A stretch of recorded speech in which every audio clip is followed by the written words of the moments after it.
I'm going to give you a couple solutions on how you could bring that ACOS down.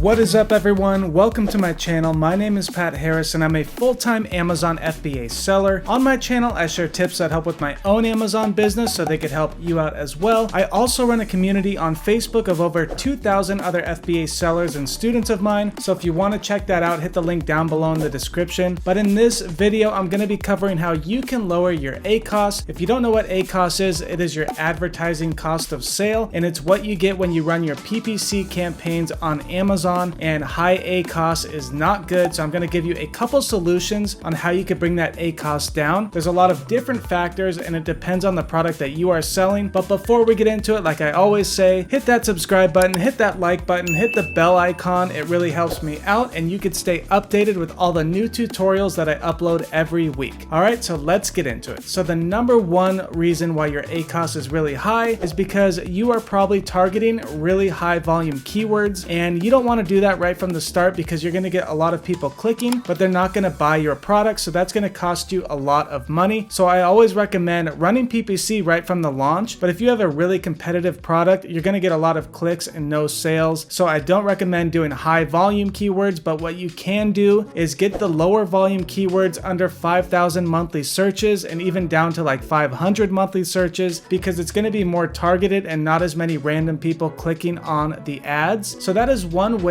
to lower your ACOS, is target those lower volume search terms because they're not going to cost as much money. The bids are going to be way lower and they'll be way easier to rank for, and that can help lower your total ACOS. Now, the second way, it was introduced a couple weeks ago. You probably already know it, but on your auto campaign, a lot of times Amazon will target the wrong type of products or the wrong keywords because they're trying to figure out what your product is. So when you download your advertising reports, you'll see a list of a ton of different ASINs or products that Amazon is targeting on your auto campaign. But if you want to delete those or negative them out, now on your auto campaign, I'm going to put a thing right here. All you have to do is copy and paste the ASIN and then paste it into the negative targeting section of your auto campaign. Or if it's a keyword that the auto keeps targeting and it's non-related to your product, all you have to do is copy and paste that keyword and put it in your negative target so Amazon doesn't keep targeting those random keywords and charging you money. And you could do the same with your manual campaigns. All you have to do is take the keywords that have a really high ACOS, you can negative them out or just lower your bids really low so you're not paying so much for each click. But that is another solution to lower your ACOS. Now, the third solution is make sure your listing is optimized, your pictures look great. I have another video on this. You could check it out in my other videos, but your keywords have to be throughout your listing. Your pictures have to be perfect or nobody is going to click on your product, or if they do, they might not like it because the pictures look bad and they want to look at another product. Always make sure that your listing is 100% optimized and the customer is going to like the pictures and buy the product. Now, you could see all of the information on your advertising reports when you download them. If you have a really high ACOS on keywords, all you have to do is lower the bid. And then if it's really high and you haven't gotten sales in a long time, just delete that keyword, get rid of it, and move on. So those were 3 solutions on how you could lower your ACOS. Again, it depends how competitive your product is. My most recent product that I launched, the average reviews was only 8, so I could do PPC right from the start and get a ton of sales. But if you're competing against sellers that have hundreds or thousands of reviews, it's going to be a little harder and take more work. And in the beginning, your ACOS might be a little higher because you don't have any reviews, but you can start PPC right from the launch because the goal is to rank your product and get those sales. You want to get your product right in front of customers so they will buy your product. Even if it doesn't have any reviews, customers will buy your product if it's a good product, the listing looks great, and you offer something different than all the other sellers. But those are my top 3 solutions on how you can lower your ACOS. Again, check out my other videos on how to optimize your listing, and I have a ton of other content on my channel if you want to check it out. Don't forget to join my Facebook community, which is free down below. And if you need any help with your own Amazon FBA business, check my services I offer below. They're really affordable. But that is it for this video. I will see you in the next one. Goodbye.